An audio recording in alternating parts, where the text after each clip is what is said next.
Hey, my Legion, how y'all doing today? I'm just watched two brand new Halloween specials that were on NBC during the Saturday Night Live slot, and they're both Saturday Night Live related.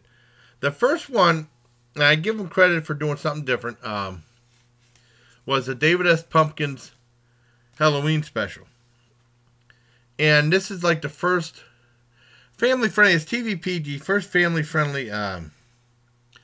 First animated holiday special Saturday Night Live's done since the Conehead Christmas special back in the 80s, and that was very strange. It had one part that I thought was really gross in it, but I can't remember the part that I thought was gross in it. That was family friendly, except I thought one part was gross. Now we have David S. Pumpkins, and it starts out with a little live action with Tom Hanks and those two skeleton things. I think that it's supposed to be like a take on the Cat in the Hat, and then the two skeletons would be like thing one, thing two, and then it goes to cartoon, and this guy does like a narration of what happened. And there's like a boy and girl on Halloween night trick or treating. They go to like a pumpkin store. They pick out this one pumpkin that turned out to be so stupid. This is so stupid. David Pumpkin and the two skeletons and stuff. And I didn't know if I'd like this skit or not because I didn't like the David Pumpkins live action skits on SNL. But I mean, I think this one has direction to it where those were just pointless. Well, I think maybe that was the point of them being pointless, the live action ones. And the boy and girl were talking about like there's a scary house that had like the raincoat killer in it. And basically, David S. Pumpkin was just doing a bunch of nonsense dances and stuff like that, and saying it's all about candy. And he said that one older kid said he didn't want to go trick or treating where the girl did, and he said, "Why not?" And he said, "Why don't you put on a costume or something?"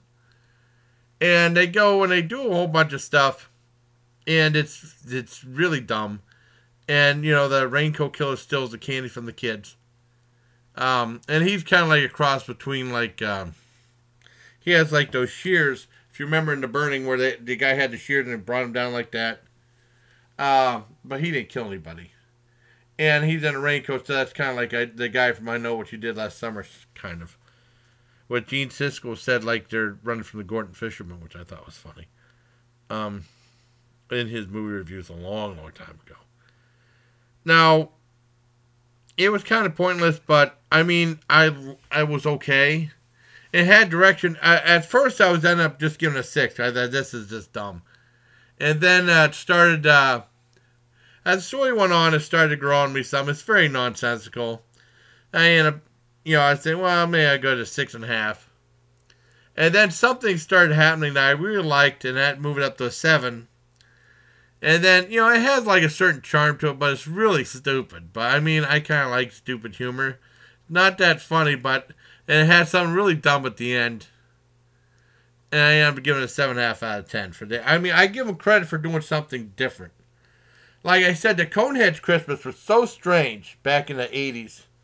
And the Coneheads is kind of like this kid they keep bringing back. I don't know if this is the most famous Saturday Night Live, but that's the one that they always keep bringing back. Because like back in the 70s, they had that. I don't know if they did in the 80s. I mean, the early 80s. But I remember in the 70s they did that skit. And then they had the Conehead thing with the Christmas special, animated one. Then they had a Conehead movie in the 90s. And then they had... sorry, fire alert.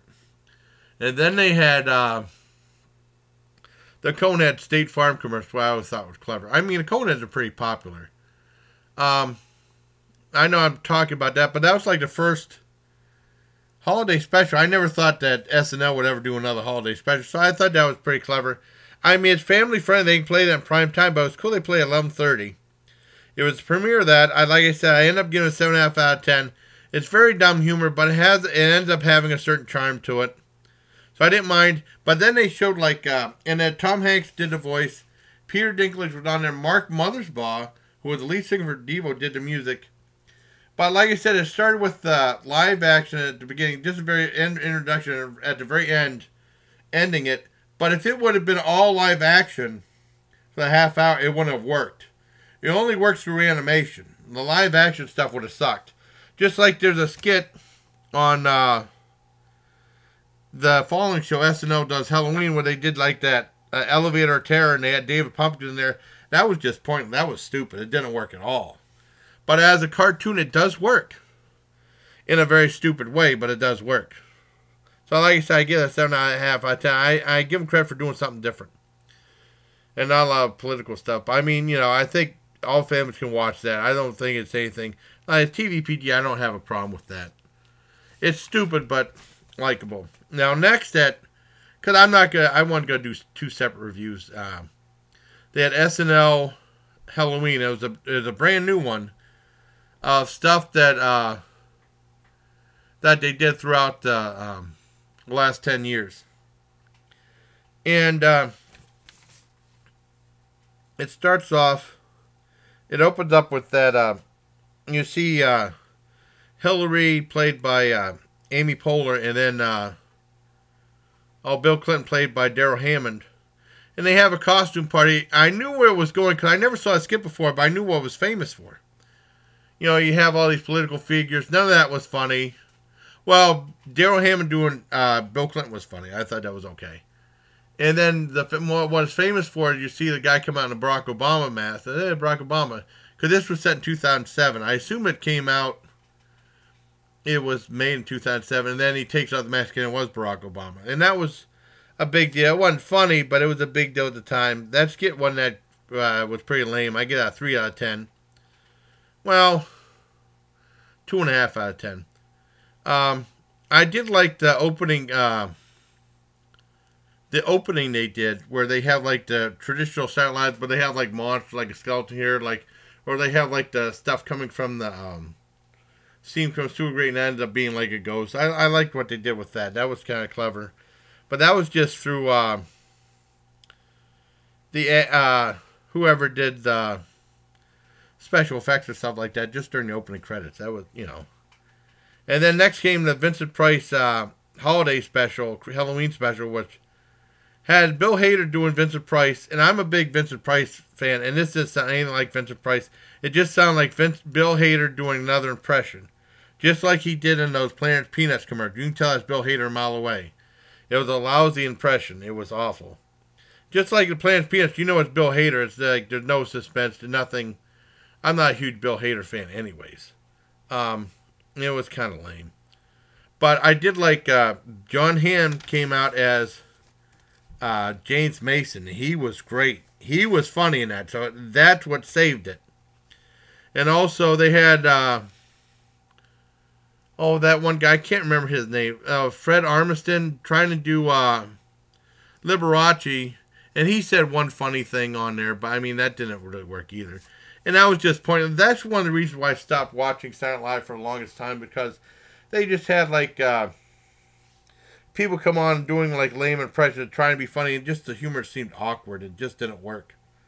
But John Hamm doing James Mason, all that stuff that he did in the skit was fantastic. That's why I give that a 4.5 out of 10, because he was really good in it. It was pushing it. And I almost gave it 5, but it's pushing it. I just didn't like Bill Hader as Vincent. It just didn't work. Next was the Dave Chappelle thing I remember seeing from Walking Dead Negan, and I think that was actually pretty brilliant. I never really watched Chappelle's show that much. I watched that part of the real controversial skit that they had of that blind guy a long time ago, which was really funny. But I thought that was really clever. I guess he had all these characters he had from the Dave Chappelle show. And it was good. And then it ends up getting really weird, talking about the election with the head knocked off and stuff. That was very strange. It's still weird how that skit ended up. Next was Most Haunted, and I was hoping they'd have this one, because I only saw it once.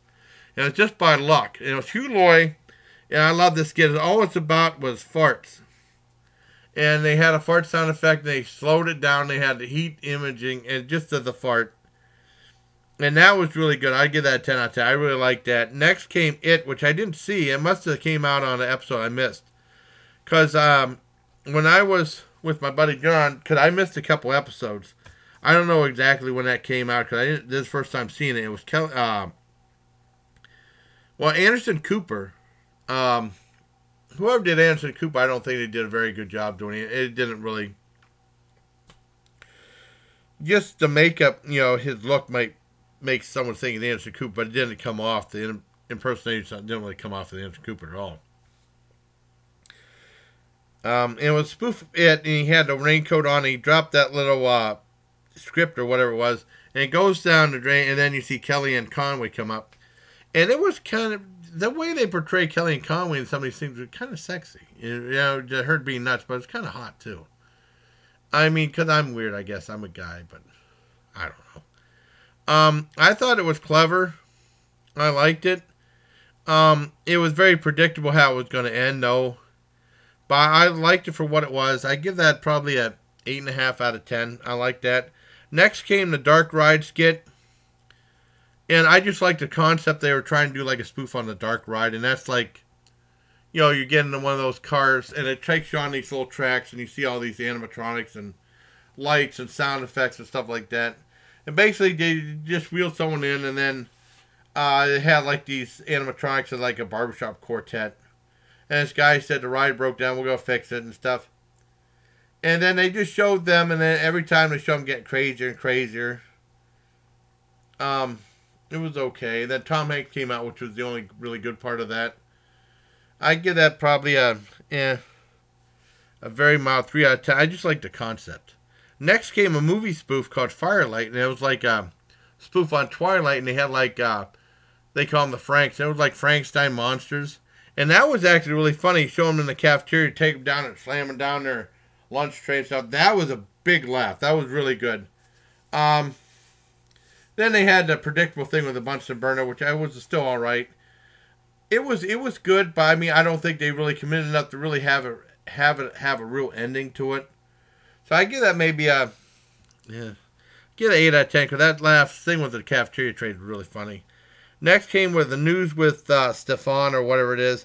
Now I was set to hate this one, because like I said, I don't like Bill Hader, but he came on and he did like a little joke about piss, and then he started breaking character laughing over some of his crazy things. Even though I didn't think it was that funny, I thought it was funny breaking character and laughing and stuff. And I always liked that. That gets maybe a 4.5 out of 10. Next came the elevator thing with David Pumpkins. It just didn't work. That's 2.5 out of 10. Next came something that wasn't funny but was so clever. I thought was brilliant. They did like a Halloween spoof. I didn't see this at all, as Wes Anderson would direct it. And this is more like concept humor. Not funny humor, just concept humor. The concept of it. And well, one thing I'm doing now is if I see something, I write down at least a little note about the skit so I don't forget anything. Because before I was just doing it trying to remember, so I don't forget anything. So it's easy for me to go down the list, tell you how I think of each skit. That was actually really brilliant, but it wasn't funny. It was just in concept. A horror film that Wes Anderson would done. I thought that was brilliant. That's a 10 out of 10. Not funny, but different. Next came the old guy on Trick or Treating, and it was like I can't remember that guy's name. Let's see, wait a second. For the life of me, the guy who played MacGruber. He's on Last Man on Earth. I love Last Man on Earth. I remember the guy's damn name. Sometimes these names elude me. Yeah, Will Forte. I always think he's funny. I liked it. I mean, it's boundary pushing as far as like things like he's saying, "Well, I'm trick or treating," and then he says he's the sexist. I mean, it's really weird, about that. But I thought it was really clever. I give that a 7 out of 10. I have some. It's really weird. It's at a weird time with stuff in the local news and stuff like that. So it was pushing boundaries and stuff. But I thought it was clever enough to give it a 7. All in all, the SNL Halloween special was kind of weak. It had a couple really good, strong things, but I can't really give it that high of a recommendation, except the very, very mild 6 out of 10. So I hope you like these. Both these specials just premiered on NBC, and this is my review of both of them. The David S. Pump, as dumb as it was, it did end up having a certain charm to it. It is very stupid. But it worked because it was a cartoon. In a cartoon world, it worked. There we go. Got some, I think. It worked. As live action, it doesn't work at all. But, I mean, it was like a real holiday special type show. They didn't half-ass it or anything like that. So they might start showing it on prime time, or it might end up being like in a daily rotation of animated specials down the road. Like the Conehead Christmas special ended up being like that too. But that was done back in like 84, 85. So I hope you like this Halloween review of Saturday Night Live doing something different. Well, at least with that animated special, they did something different. This one was just editing a bunch of newer skits. Because they have some really classic Halloween skits that they did a long time ago. Because I've seen some really good Halloween ones. This one was good in some parts and not so good in other parts. So I hope you like this review. And until next time, everybody, please take care, my legion.